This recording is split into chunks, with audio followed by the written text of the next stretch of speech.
Hello बच्चों, कैसे हो आप लोग। अब तो कोरोना खत्म होने आया। स्कूल जाना है आपको कि नहीं। मैं आज आपके लिए बहुत अच्छी सी स्टोरी लेके आई हूँ। ये स्टोरी है वानी और मानी की। वानी मानी ये क्या करते हैं, चंदा मामा पे चले जाते हैं और चंदा मामा पे जाके सॉरी अगर मैं सारी स्टोरी आपको बता दूंगी तो आप देखोगे क्या। तो आप देखो मेरी नई स्टोरी, पर ये स्टोरी आगे तक हम कंटिन्यू रखेंगे और इसमें मैं आगे तक आपसे बहुत सारी चीजें शेयर करने वाली हूँ। वानी मानी जो करने वाले हैं ना, वो धमाके आपको लगातार मिलते रहेंगे।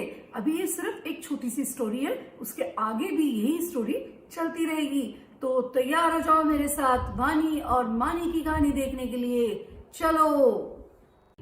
वानी और मानी दो भाई बहन थे। दोनों भाई बहन एक दूसरे को बहुत ही प्यार करते थे और एक दूसरे के बिना रह नहीं सकते थे।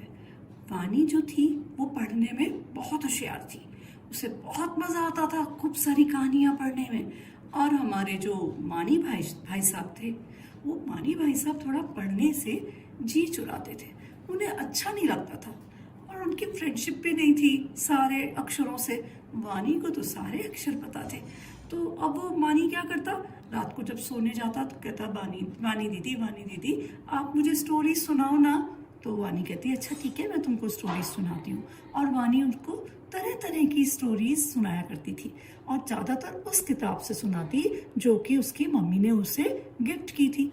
एक दिन वानी मानी को कहानियां सुना रही थी कि दोनों को खूब जोर से नींद आ गई। सोने के बाद उनको एकदम ऐसा महसूस हुआ कि चंदा मामा उनकी खिड़की पे आ गए हैं और उन्हें बुला रहे हैं, मानी इधर आओ। तो दोनों के दोनों चंदा मामा के पास गए और चंदा मामा ने उनसे कहा, मानी तुम मेरे घर चलोगे सैर करने। तो और क्या चाहिए था दोनों को। बोले हाँ चंदा मामा हम चलेंगे। तो चंदा मामा ने कहा, तो बैठ जाओ मेरे ऊपर। और मानी चंदा मामा के ऊपर बैठ गए और चंदा मामा ऊपर जाते गए। वानी और मानी एकदम से हवा में उड़ने लग गए। चंदा मामा के यहाँ पर उनके पैर जमीन पे ही नहीं पड़ रहे थे। अब तो क्या था, खूब उड़े। उड़ते उड़ते जो वानी के हाथ में किताब थी वो उल्टी हो गई। उल्टी होने के साथ ही सारे अक्षर उस किताब में से निकल के उड़ने लग गए। अब तो वानी और मानी के आश्चर्य का ठिकाना ही नहीं रहा। बोले अरे ओ मेरी किताब के अक्षरों, कहाँ जा रहे हो क रुको, अरे पकड़ में नहीं आ रहे। अरे मानी तुम कोशिश करो। तो मानी बोला, नहीं दीदी मेरे से भी पकड़ में नहीं आ रहे। खूब उचके खूब फुदके पर वो पकड़ में ही नहीं आए। तो अब वो सोचने लगे अब क्या करें। तभी उनको खूब दूर एक बैठी हुई बुढ़िया जो चरखा काट रही थी वो दिखाई दी। उन्होंने सोचा उस बुढ़िया अम्मा के पास ही जाके कुछ पूछते हैं, वो ही शायद कुछ इस प्रॉब्लम का सोल्यूशन निकाल पाएंगी। तो दोनों चल दिए। वानी और मानी दोनों के दोनों उस बुढ़िया अम्मा के पास पहुंचे और बुढ़िया अम्मा से बोले, बुढ़िया अम्मा देखो हमारे सारे अक्षर उड़ गए हवा में, हमारे हाथ ही नहीं आ रहे हैं, प्लीज आप हमारी कुछ हेल्प कर सकती हो क्या। तो बुढ़िया अम्मा बोली, अच्छा कोशिश करती हूँ, चलो मैं देखती हूँ क्या है। तो बुढ़िया अम्मा उनके साथ चल दी। बुढ़िया अम्मा ने देखा कि वाकई अक्षर हवा में इधर से उधर घूम रहे हैं। बुढ़िया अम्मा ने भी कोशिश की और उन अक्षरों को पकड़ना चाहा, पर वो अक्षर उनके हाथ ना आए। तो फिर बुढ़िया अम्मा ने अपना जो सूत काट रही थी उसका धागा उन अक्षरों पे फेंका। फेंकते के साथ ही सारे अक्षर उस धागे के अंदर लिपट गए और लिपट के उस बुढ़िया अम्मा के हाथ में आ गए। हाथ में आने के बाद एकदम से वानी और मानी बड़े खुश हो गए। अब बुढ़िया अम्मा हमें दे दो। बोले ऐसे तो कैसे दे दूं, अभी तो मैं इस बोरे में उनको बंद कर देती हूँ।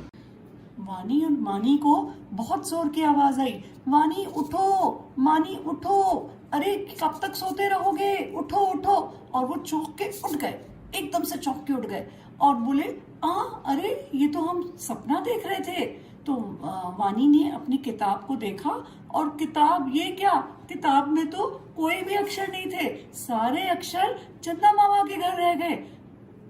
मम्मी को तो वो नहीं बता सकती थी, तो उसने चुपके से मानी के कान में कहा, मानी मानी सारे अक्षर।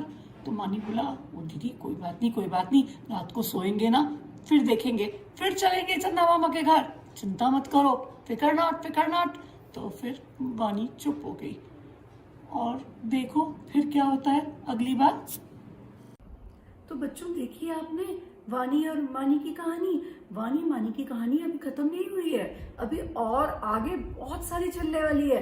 अभी तो सिर्फ किताब से अक्षर गिरे हैं, अब उन अक्षरों को पहचान के फिर हमें आगे बहुत सारे काम करने हैं, पर अभी मैं बताऊंगी नहीं।